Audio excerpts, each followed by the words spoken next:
I'm Natasha Kirchuk, and thanks for joining us from our studios in Israel. Coming up in today's newscast, the Israeli Prime Minister speaks out about the corruption allegations against him.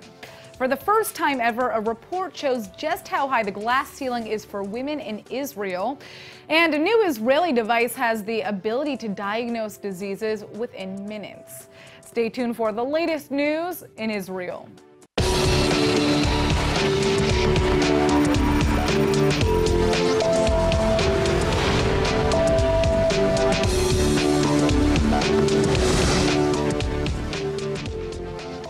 The Israeli Prime Minister's former media advisor, Nir Hefetz, has turned state witness against him in the corruption case 4000. And now he's supposedly providing the police with incriminating evidence against no less than 4 Likud members, 2 of which are sitting ministers. ILTV's Aaron Porce joins us in the studio with more on this story. So, Aaron, what evidence is Hefetz offering?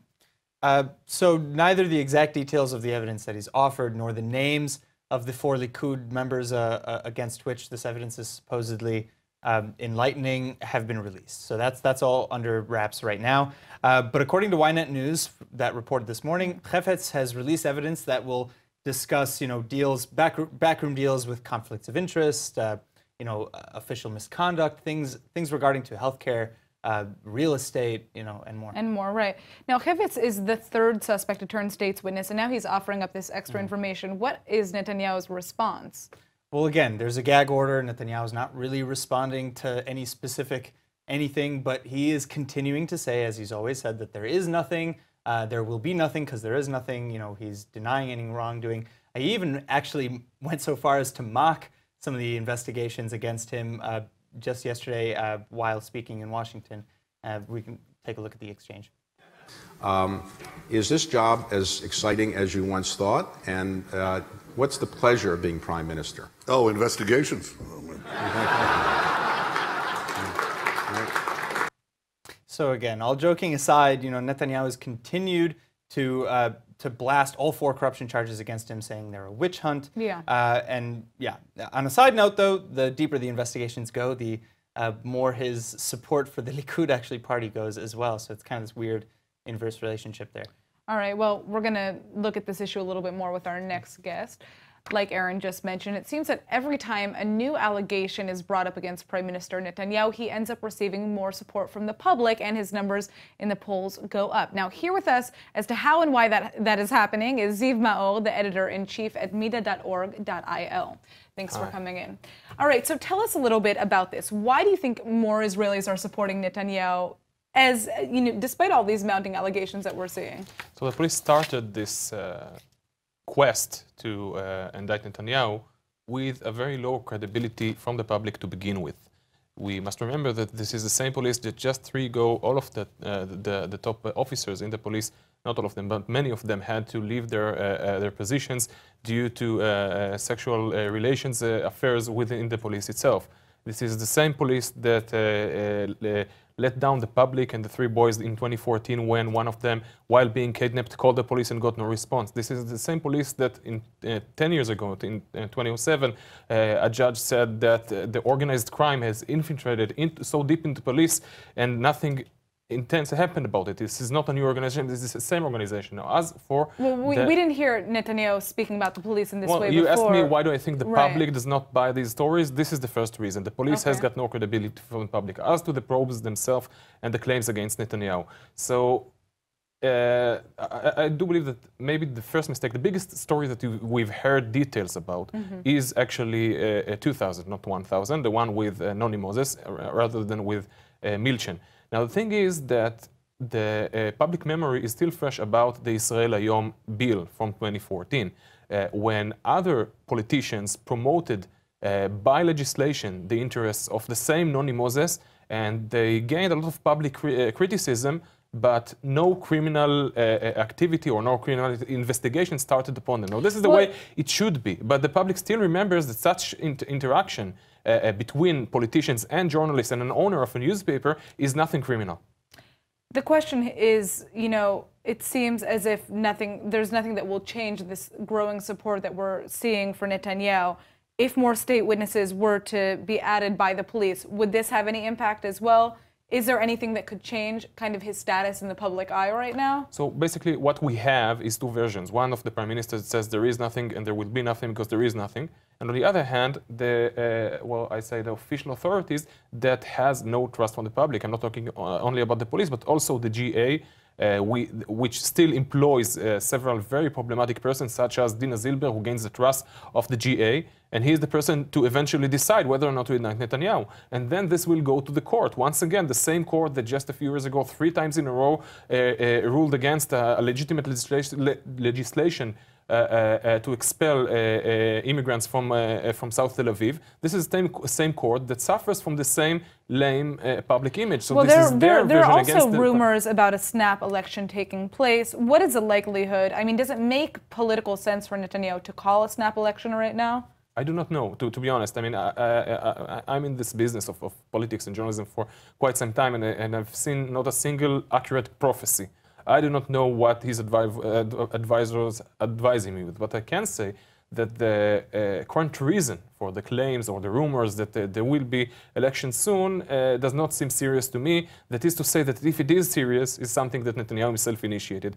The act of the recruitment of the Haredi society to the army, the way that it is currently phrased and put upon the agenda of the Knesset, seems not serious to me, not serious enough to cause such a mess. Well, I think the other question here is, let's say that he is in fact charged, that he's indicted for corruption. What happens then if we're seeing the majority of the public supporting Netanyahu? Is there, who comes next, you know? So there is, first of all, there is the basic law in Israel, which is an equivalent to the constitution, or as close as we have to a constitution that says that the prime minister will only be impeached once he is convicted in a felony rather than a misdemeanor, and the verdict is final. Now, this is a process that if begins now, if tomorrow Mandelblit decides to indict, it will take 4 to 5 years. It will either way be after the next elections. So there is no legal basis to impeach him. As for what will the public do, will eventually those authorities that investigate him find something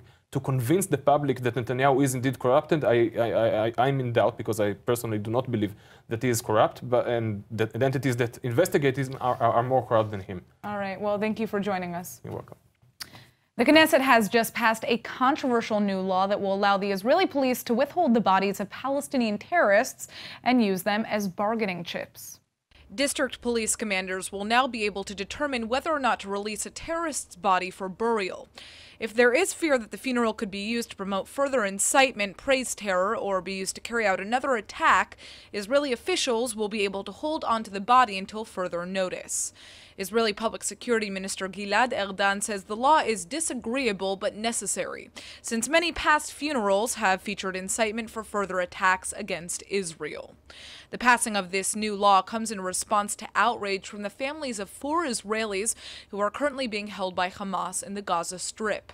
The terror organization refuses to hand over the bodies of 2 IDF soldiers who were killed in battle and another 2 mentally ill Israelis who crossed into the Strip on their own accord. Israeli security forces have been trying to negotiate their return, regularly taking custody of terrorists' bodies as bargaining chips, but ultimately returning them. Now, this may sound ancient and outlandish, but today a Jewish woman in Israel who wants to seek a divorce must get permission from her husband. Traditional Jewish law allows men to refuse granting a get to their wives, or the divorce document required to separate in Jewish religious law.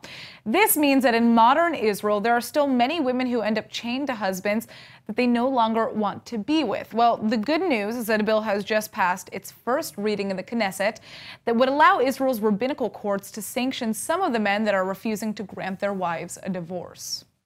Today, local courts can't assist women who aren't citizens or residents of the country, but this bill would expand the Israeli rabbinical court's authority to divorce suits from abroad that are between 2 Jews that are married according to Jewish law.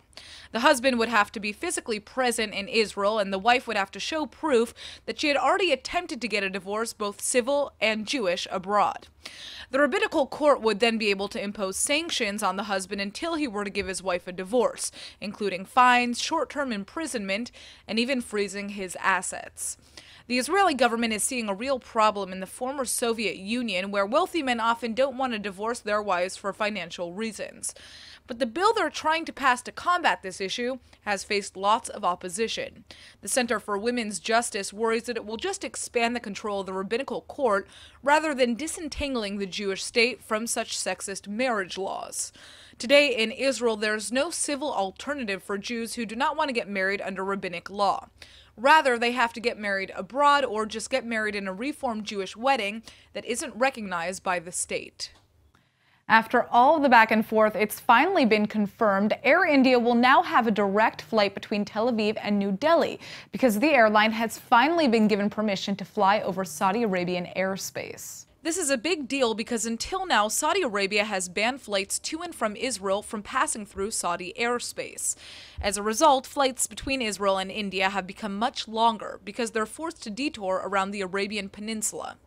The fact that Saudi Arabia is now allowing Israel-bound flights to fly over the country marks a major achievement in relations between Israel and Saudi Arabia. An Air India spokesman has now confirmed that a new 7-hour flight between Tel Aviv and New Delhi will begin on March 22nd and fly 3 times a week. Today, Israel still doesn't have diplomatic ties with Saudi Arabia, but it's a known secret that the two nations have been working together to combat security threats from Iran. Have you ever wondered how an advertising company gets the rights to play a song in their commercial? Well, here to tell us more is Ophir Shimshon, the CEO and co-founder of License It, a company that's revolutionizing the industry. All right, thank you for joining us, and tell us a little bit about the process of how, music is typically licensed in a video. Actually, Natasha, there's a problem licensing music because every music creation has multiple owners, including the music writer, the publishing label, the recording company, the performing artist. So every ad has to be cleared with all of them. There is no central database that can refer you to the proper rights owners. So every user has to try and find the proper rights owners. We at License It have developed a system that enables users to find any music they desire and simply license it. Interesting. Okay, so how did you come up with this idea? It's a very specific niche, right? Actually, Natasha, License It is the result of a legal and academic research conducted in the Hebrew University. Wow, okay. Now, I know that I deal with this issue myself because I produce videos, and so we're always trying to figure out how we can use songs without having any legal difficulties. Right now, you're typically working with advertising companies, but do you have plans to expand to TV shows, Right movies? now, we're working with the film industry, with ad companies, with namely corporate uses. Okay. But in the future, we plan to provide micro-licensing for personal use. For weddings or other... Yeah, give us some examples of events where you would use this. Actually, every video content that you upload to the web or for personal use has to be cleared if you use music. So we intend of providing all kind of licenses. Yeah, right. So basically, if you're trying to become a YouTube star, this is probably the company that you want to check out, right? YouTubers actually are aware of the problem. Yeah. All right. Well, thank you so much for joining us. Thank you for having me, Natasha. All right. It's International Women's Day, which means it's time to break the glass ceiling and celebrate the ladies that make our world go round. Well, for the first time ever, the Women's International Zionist Organization has released a report regarding women's achievements and obstacles in Israel, but the numbers aren't looking so pretty. Today, women still earn 35% less than men and only hold about a third of senior positions in the Jewish state. Only about 34.5% of senior executives are women, and a mere 15% are CEOs. When it comes to the army, about 8% of combat soldiers are women, but only 2 women have reached the military's top rank of Major General. The good news is that 85% of the Army's professions are open to women. In politics, we see pretty much the same picture. Today's Knesset actually has the most female Knesset members to date, a total of 33, but they still only comprise about 27.5% of the Israeli parliament. Only 17% of government ministers are women, and in the judicial system, only 26% of Supreme Court judges are female. And in academia, women comprise only 30% of faculty. So, while today is certainly a day to be celebrating women, maybe we should also start focusing on how to change these numbers. It's 2018, people. Today, a glass walkway is being displayed in the center of Tel Aviv, forcing anyone walking through to avoid hitting the glass ceiling. Just a small look into the difficulties that women face in breaking barriers. All right, guys, for all of you hypochondriacs out there, it looks like you won't have to be waiting in hospital lines anymore. And Israeli University has just developed a smart USB-like drive that can immediately diagnose a range of illnesses from your home.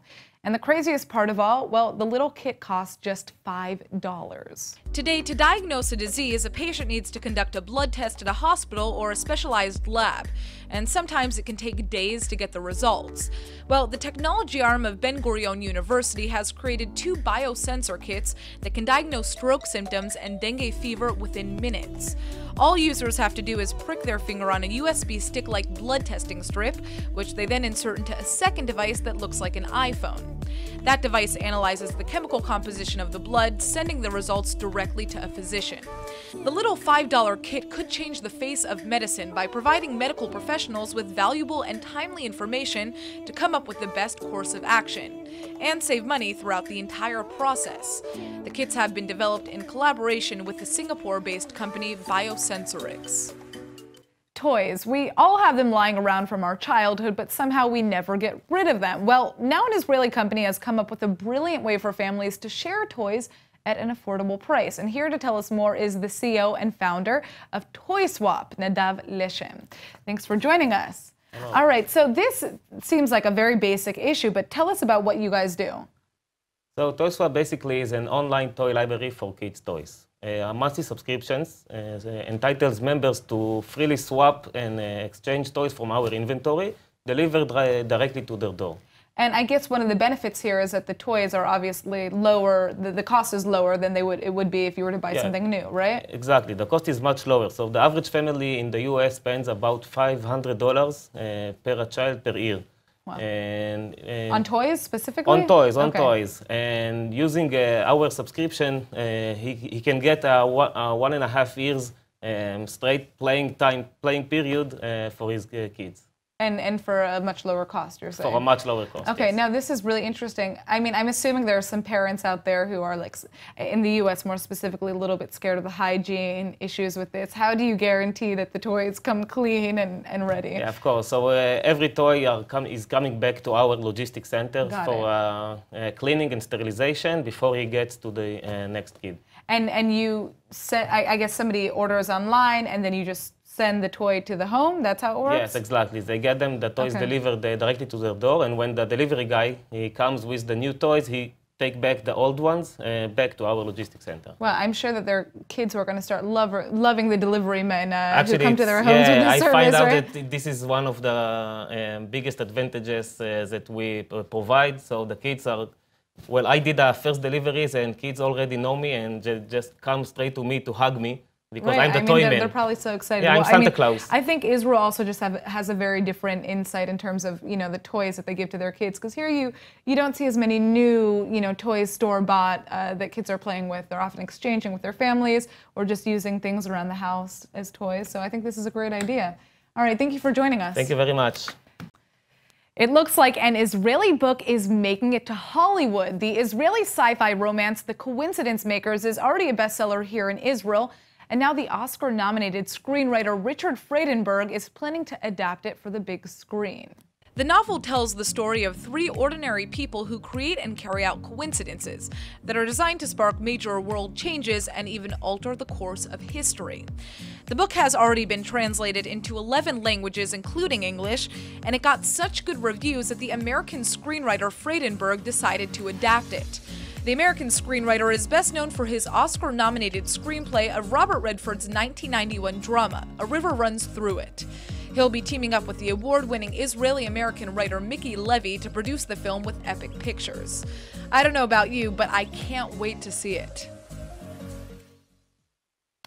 The Judeo-Spanish language Ladino has been spoken for centuries, but sadly, the language is slowly disappearing. Well, Israel is on a mission to make sure that that doesn't happen, and joining us with the details is ILTV's Joy Gavijon. Yes, Natasha, so it looks like Israel will be establishing a national academy for Ladino. And for those of you who don't know, Ladino is a Romance language derived from Old Spanish with a mix of Hebrew, Aramaic, and Arabic. It was originally spoken in the former territories of the Ottoman Empire, the Balkans, Turkey, the Middle East, and North Africa. And it was also spoken in France, Italy, the Netherlands, and the list goes on. Well, today it's mainly spoken by Sephardic minorities or Sephardic Jewish minorities in more than 30 countries, most of which are descendants of Jews that were expelled from Spain 500 years ago. And most of the speakers are actually here in Israel, right? Right. That's why it makes sense that a Ladino Academy would be created here. And what's interesting is that a unanimous decision was just made at an international conference for the Spanish language in Madrid, recognizing Ladino as a unique cultural treasure that's preserved outside of Spain. Well, from what I understand, Professor Shmuel Rafael, the director of Bar-Ilan University Institute for Ladino Studies, he actually submitted a declaration to the president of the Royal Academy in Madrid, and he requested approval for the establishment of the Ladino Academy in Israel. Acordamos por unanimidad crear una Academia Nacional del Judeo Español Ladino de Israel. En función de nuestra decisión, solicitamos de la Autoridad Nacional de Ladino y su cultura iniciar las gestiones correspondientes ante el Estado de Israel. Clearly, it was approved. Yes, it was. Now the Israeli Academy of Judeo-Spanish Language will join 23 other similar academies across the world. And they're still looking for a site for the institution to be built, but there's hope that by the fall of next year, Israel will be included in the International Club Spanish of National Academies. Wow, all right, let's hope. Thanks for joining us, Joy. All right, guys, now it is time for our top 5 with ILTV's Emmanuel Kadosh. People around the world say they can sniff out a true Tel Avivian from miles away. Maybe something about our personalities or the way that we dress, but either way, here are the top 5 signs of knowing you've been living in Tel Aviv for way too long. Number 1 on our list are bikes. If you live in Tel Aviv, there's close to no chance you have a car for 2 reasons. 1 being the lack of parking, and 2 being the fact that Tel Avivians rarely leave the city. So whether an electric bike, a regular one, a scooter, or a skateboard, Tel Avivians are constantly rolling around the city. At number 2, come to Tel Aviv and introduce me to one Tel Avivian that doesn't know at least one barista, bartender, or kiosk cashier on a first-name basis. I dare you. You know you're a true Tel Avivian when you walk to a bar with a line out the door, you gave one look to a guy at the front, and there you have it. You've cut the whole line and most likely got a free drink. That's just how it's done. Number 3 is a little dramatic, but very understandable. The idea of walking through the shuk on a Friday afternoon sounds less preferable to a Tel Avivian than walking through an episode of Game of Thrones. Minus the winter part. The shuk on a Friday is the perfect place to grab some weekly groceries, a bite to eat, and a beer if you can handle all the balagan. Good luck. 4th on our list is a PSA, people, public service announcement. Tel Avivians have this thing where they feel completely comfortable and find it very appropriate leaving a loud WhatsApp voice message in a quiet waiting room or elevator. The thought of shooting a text, I guess, just never crosses our minds. And when I say ours, I mean mine as well, because I'm pretty sure I just did it on the elevator ride up here. Number 5 is my favorite part, but also my worst nightmare when it comes to summers in this city. You most definitely know you're a true Tel Avivian if your feet have become immune to the sand. Not just regular old sand, the hot, scorching sand that seemingly doesn't affect the feet of true locals. Oh, and on the topic of sand, it's almost as if our apartments look better with the sandy post-beach trip decor. A Tel Aviv apartment looks almost weird without some sand here and there. That's all for today's Top 5. Back to you. All right, and now for our Hebrew word of the day. We just heard the top 5 signs that you may have been living in Tel Aviv for too long. And that's why today's word is siman, meaning sign. Now, maybe you're looking for a siman or sign that you should take that new job offer, or you're just looking for the siman or signs to direct you home. And maybe you're studying safat simanim, or sign language, so you can communicate better within your community. Whatever it is, just remember to double check the siman you're reading, because some might leave you with a question mark or a siman she'ela. All right, let's go ahead and take a look at the weather forecast. Tonight should be partly cloudy and a bit warm with a low of 58 or 14 degrees Celsius. Over the weekend, the skies are expected to be partly cloudy, but with a slight drop in temperatures. The high will be about 68 or 20 degrees Celsius. All right, that's it for today's news. Today's exchange rate is 3.45 shekels to the American dollar. Remember to sign up for our daily newsletter at iltv.tv, and don't forget to follow us on Facebook at Israel English News and on Twitter at ILTV News. I'm Natasha Kirchak, and thanks for watching.